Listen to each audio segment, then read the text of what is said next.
Alright guys, the YouTube algorithm has brought us together. Today you'll be watching a football traits tier list. We have 5 different tiers ordered by influence on the field. Meta tier. These traits are real-life cheat codes and are heavily exploited because of their effectiveness. OP tier. Many of you will recognize that playing against these traits is a long day, and they can win games on their own. Fundamental. These are the skills that are known as the basics, and yet few players have mastered them. Situational weapon. These traits might not dominate the whole game, but they can change it in an instant when the right time comes. Specialist. These traits are based on rare in-game moments that go viral on Instagram Reels or belong in 1 in a trillion moment videos. Let's get into the traits. Alright, so we start off with the Speed Demon. Speed is feared across all sports, and for good reason. In soccer, electric pace can change the game in an instant, especially during counterattacks and breakaways. Every position benefits from an injection of pace, but if you have speed, you need to know how to use it. We all know those players who are extremely fast but have the first touch of a 2x4. And so for that reason, I'll put the Speed Demon into the OP category. Alright, so next up is the Flare Dribbler. Now this player cooks opponents with elasticos, rainbow flicks, sombrero flicks, and is a magician on the field. He also watches his highlights until 4 AM. It's definitely underrated to know a lot of different skills, as you can get out of trouble all across the field. So the Flare Dribbler also goes into the overpowered category. Then we have Composed Under Pressure.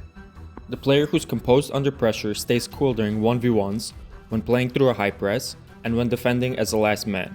All of these actions demand high levels of composure, and the composed player doesn't panic in these important situations. Regardless of where you are on the field, this is definitely a fundamental skill. Clinical Finisher. This player scores from anywhere. Outside the foot, inside the foot, laces, back heel, from any distance, from any angle. In the air, on the ground. If you give him an inch of space, the ball is in the back of the net. Tight situations, long v1s, you name it, he will score. And for that reason, this is definitely another overpowered trait. Box-to-box engine.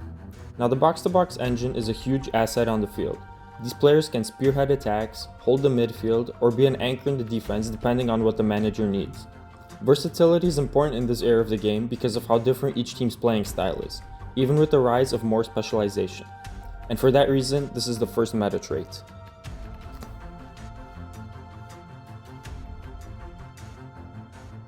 Tactical Genius. The Tactical Genius is the grandmaster of the football team. His understanding of off-the-ball movement prepares him to receive the ball with perfect positioning. By the time he gets the ball, he has mapped out all of his teammates and has played out a dozen scenarios. He obviously chooses the best one. Because game IQ is important everywhere on the field, this is another one of the traits that goes into the meta tier. Big game player. This player thrives under pressure. Cup final? No big deal. He sees this as an opportunity, not a threat. When his teammates are shaking and his coach's voice is trembling, the big game player steps up and wins the game by himself.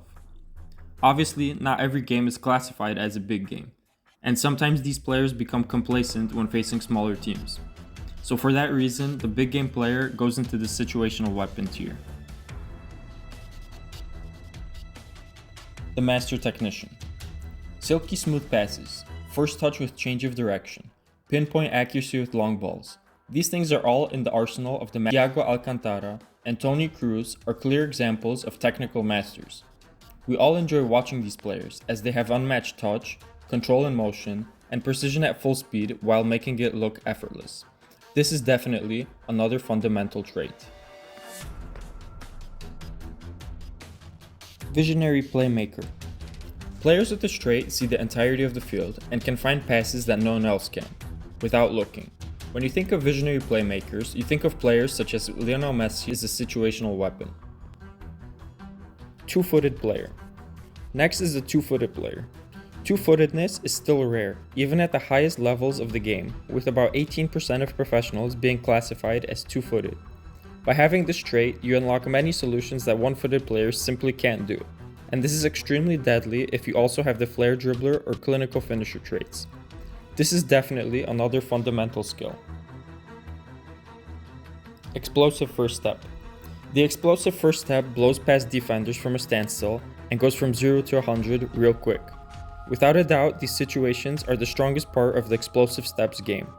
This is a massively undertrained area, and surprisingly there are up to 650 accelerations in a 90-minute game. Since this is a very specific skill, the explosive first step is the first trait that goes into the specialist category. Pressing machine. It's no secret that winning the ball high up the field is better than winning it in your own half. The pressing machine's game is all about winning the ball from opposition defenders. Intelligent timing, tactical awareness, and under-control aggression are all needed for a world-class pressing machine. Also, who doesn't love a player with a high work rate? A staple of the modern game with the rise of gegenpressing and high pressing, especially as seen in Jurgen Klopp's Liverpool or Hansi Flick's Barcelona, it's no surprise that the pressing machine slots straight into the meta tier. Creative spark.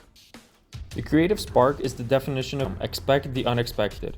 Ideas such as La Pausa are used to drag in defenders, unconventional shots such as toe pokes are used to fool goalkeepers, and taking on two players as opposed to dribbling into empty space are some of the creative moments which are rarely used by professional players. Additional weapon tier. Aerial beast. Whether it's the center back who clears everything with his head or the number 9 who farms headed goals, the aerial monster is an important part of every team. Headed goals are decreasing in quantity, with 15% of last season's goals being headed versus 23% in the early 90s, but headers are still a staple of the game, so this trait is another situational weapon. Whip crosser. Does your team rely on aerial monsters? If so, then you also need a whip crosser on your team. In an average Premier League game, there are around 12 crosses per game, with quality over quantity being more emphasized in recent years. These players double as the wide free kick takers and the corner kick takers. Since this trait focuses on a very specific part of the match, the whip crosser naturally goes into the specialist tier.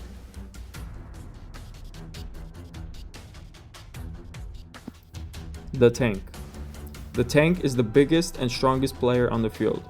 Going into 50-50 balls or aerial duels with this player is only reserved for the toughest players on the field. Tanks are especially useful on defense and for shielding the ball, since it's almost impossible to take it off of them. When you think of tanks, you think of players such as Zlatan Ibrahimovic, Romelu Lukaku, or Adama Traore. He's built like a brick. Well, so the tank goes into the specialist category. Ball retainer. If 99% pass completion rate while farming back passes and side passes were a person, they would be the ball retainer. Make no mistake, this player is elegant with the ball, but for the average fan he seems boring. It is deceptive to think that this trait is easily learned, as even the best players make mistakes with simple passes, so the ball retainer goes into the fundamental category. The endurance machine. The endurance machine is the David Goggins of football. This player is always everywhere at the same time and is always sprinting up and down the field.